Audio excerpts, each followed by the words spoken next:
Reka nifurize umugoroba mwiza mwebwe mwese mugiye kureba handitse ijambo subscribe cyangwa se sabone mugakanda no kunzogera kugira ngo rero mujye murushaho kumeza kunogerwa na gahunda z'amakuru ndetse n'ibiganiro bitandukanye tuba tubageza ku kandi tukimara kubishyiraho.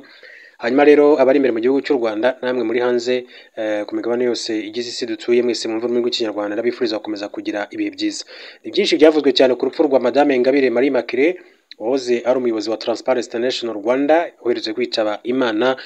Benshi bababajwe n'urupfu rwe, abanyarwanda muri rusange bavuga yuko ko yari umuntu w'intwari, umuntu utapfaga kuvugirwagamo ndetse kandi umuntu warwanyaga ruswa n'akarengane mu gihugu cy'u Rwanda. Ariko hari n'abandi biganjemo abasanzwe banenga ubutegetsi bw'igihugu cy'u Rwanda cyangwa se batavuga rumwe n'ubutegetsi bw'igihugu cy'u Rwanda, bagiye bavuga amagambo navuga ko ari amagambo yo gukomeretsa umuryango we. Senateri rero Evode Uwizeyimana akaba yamaganye interahamwe n'ibigarasha batutse Madame Ingabire Immaculée witabye Imana. Senateri Evode Uwizeyimana yamaganye interahamwe n'ibigarasha batutse Ingabire Marie Immaculée witabye Imana tariki ya 9 Ukwakira 2025 azize uburwayi. Ingabire yakoze imirimo itandukanye mu Rwanda yibanda ku guharanira uburenganzira bw'ikiremwamuntu, yibukirwa cyane ku ruhare rwe mu kurwanya ruswa n'akarengane. Mu mugoroba wo kuzirikana ubuzima bwa Madame Ingabire, Senateri Evode Uwizeyimana asobanuye ko bamenyanye muri 2003 ko ubwo yabonye ko ari umuntu mwiza. Senateri Evode Uwizeyimana yasobanuye ko Ingabire yari umuvugizi w'abaturage bizeraga rero kuko hari nubwo bamubwiraga bati mfasha mfite ikibazo ni ukunkorera ubuvugizi, ati nubona utagishoboye umpuze na Madame Ingabire. Madame Ingabire yumvikanye kenshi mu binyamakuru no ku mbuga nkoranyambaga anenga nta guca ku ruhande imyitwarire mibi iri muri sosiyete nyarwanda, abashaka gusenya u Rwanda n'imikorere mibi ya bamwe mu bayobozi mu nzego zitandukanye. Senateri Evode Uwizeyimana agaragaje ko ukuri kwinshi Ingabire Marie Immaculée yagiraga ariko rero kwatumye bamwe mu barwanya leta y'u Rwanda bishimira urupfu rwe bakamutuka. Ati yari umuntu rero ugira ukuri kwinshi nk'uko babivuze, atubabara akababara. Ati nahoze mbona hari abintera hamwe ati bamutuka nkaho wagira ngo bo bazabaho nk'umusozi wa Huye. Ati nahoze mbona hari intera hamwe n'ibigarashati barimo kumutuka ariko ni ukuri kwe ati batashakaga kumva. Madame Ingabire Marie Immaculée yitabye Imana afite imyaka 64 y'amavuko. Gahunda yo kumushyingura iteganyijwe tariki ya 16 Ukwakira 2025 mu irimbi rya Rusororo mu mujyi wa Kigali mu karere ka Gasabo. Ibyo rero ibyo twavuga kuri Evode Uwizeyimana ndetse na Madame Ingabire nyakwigendera, dukomeza kuvuga ngo Imana ikomeze kumuhiruko ridashira. Hanyuma igisirikare cya Repubulika ya Demokarasi ya Kongo ku itariki ya 10 Ukwakira 2025 cyakoze agashya gisaba abarwanyi b'umutwe w'iterabwoba FDLR kurambika intwaro bakishyikiriza leta cyangwa se ingabo ziri mu butumwa bw'amahoro bw'umuryango w'abibumbye MONUSCO. Abasesenguzi bumvise iryo tangazo babifashe nk'agashya mu gihe FARDC na FDLR bikorana mu buryo bugoye gutandukanya. Ubu busabe buri mu itangazo ryashyizweho umukono n'umuvugizi w'iki gisirikare General Major Sylvain Ekenge Bomusa rivuga ko abarwanyi ba FDLR bazarambika intwaro hasi bazishyikirize leta mu gihe bazaba biteguye koherezwa mu gihugu cy'u Rwanda.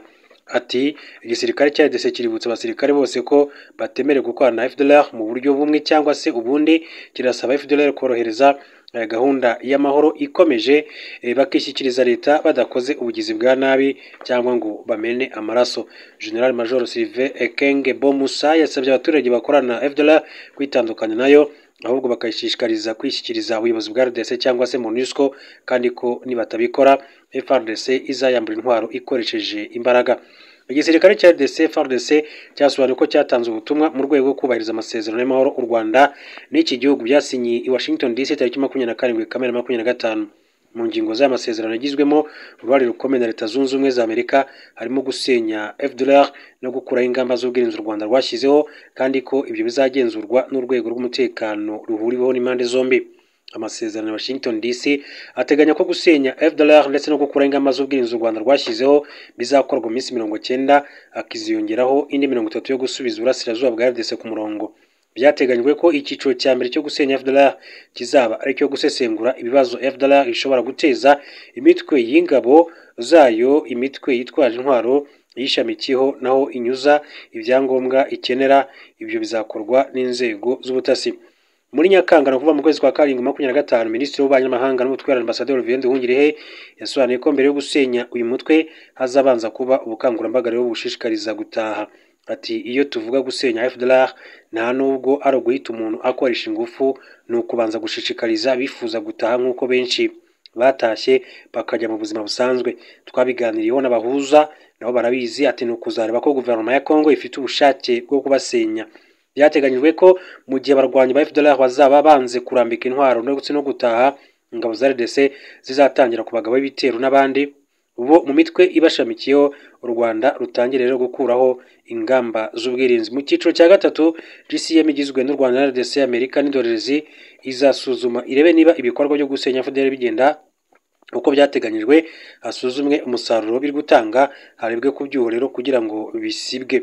Hanyuma rero mu gihe ibikorwa byo gusenya FDLR byagenda nk'uko byateganyijwe, abazaba baramanitse amaboko bazamburwa intwaro bacurwe mu Rwanda kugira ngo rero basubizwe mu buzima busanzwe. Ingabo za RDC zimaze igihe kinini cyane zikorana n'abarwanyi ba FDLR. Hari amakuru ahamya ko bamwe muri bo bakorera mu mutwe w'ingabo zirinda Perezida Félix Tshisekedi Garde Républicaine, kandi ko binjiye no mu mutwe wa Wazalendo. Bamwe mu bakurikiranira hafi ibibera muri RDC bibaza niba koko leta ya RDC izemera kwitandukanya n'inshuti biyivuye ku mutima ikayisenya kugeza zimwe zipfuye izindi zigataha mu Rwanda. Iki kibazo gifite ishingiro kuko tariki ya 21 Ugushyingo 2023 General Christian Tsiwewe Songesha wari umugaba mukuru w'ingabo za RDC yasohoye itangazo ribuza abofisiye gukorana na FDLR, ariko ntibyubahirijwe. Muri Nzeri 24 ingabo za RDC zatangaje ko zagabye igitero kuri FDLR muri teritwari ya Masisi, ariko biza kugaragara ko umutwe warashweho ari EPSRS uyoborwa na Janvier Kalayiri wita General. Ubwo byahishwaga ko FDLR igiye kugabwaho igitero, General Major Peter Chirumwami Nkuba wari guverineri w'intara ya Kivu y'Amajyaruguru yaburiye abayobozi bakuru b'uyu mutwe bimura ibirindiro. Uretse gukorana n'ingabo za RDC, abarwanyi ba FDLR bahinduye imyirondoro biyita abanyekongo, ndetse bamwe muri bo ntibakivuga ikinyarwanda. Ibyo babikoze kugira ngo rero icyo gihe kubashakisha nikigera bizagorane. Minisitiri Nduhungire muri Nyakanga 2025 yasobanuye ko nubwo abarwanyi ba FDLR bahinduye imyirondoro bakabakorana n'ingabo za RDC, u Rwanda ruzi aho baherereye ku buryo leta ya RDC idashobora kwigira nyoni nyinshi. Yagize ati ayo makuru yose ya FDLR natwe tuba tuyafite aho bari n'amayinite barimo, ku buryo ati kuba barinjijwe mu ngabo ntabwo bashobora kwigira nyoni nyinshi. Bati abo bantu muvuga ntabwo tuzi aho bari, usibye no kwinjizwa mu ngabo binjijwe ahubwo no muri za Wazalendo. Umuvugizi w'ingabo z'u Rwanda Brigade General Ronald Rwivanga muri Kamena 2025 yatangaje ko abarwanyi ba FDLR bari hagati y'7,000 n'10,000, kandi ko iyo bamenye ko bagiye kugabwaho ibitero bivanga n'abaturage muri iki gihugu rero gituranye cya Repubulika Iharanira Demokarasi ya Kongo. Ngibyo rero ni byinshi bikomeza kugenda bivugwa, gusa navuga yuko ari amasezerano agizwe muri na Leta Zunze Ubumwe za Amerika asinye Washington DC hagati y'igihugu cy'u Rwanda n'igihugu cya Repubulika Iharanira Demokarasi ya Kongo gusenya imitwe ya FDLR. U Rwanda rukavana ingamba z'ubwirinzi, hanyuma hakabaho n'andi masezerano kandi ajyanye n'imikoranire mu bijyanye n'ubukungu. Gusa amasezerano Repubulika Iharanira Demokarasi ya Kongo yanze kuyashyiraho umukono nk'uko biherutse gutangazwa mu minsi mike ishize. Ndabashimira, ndakomeza kwifuriza kugira ibihe byiza.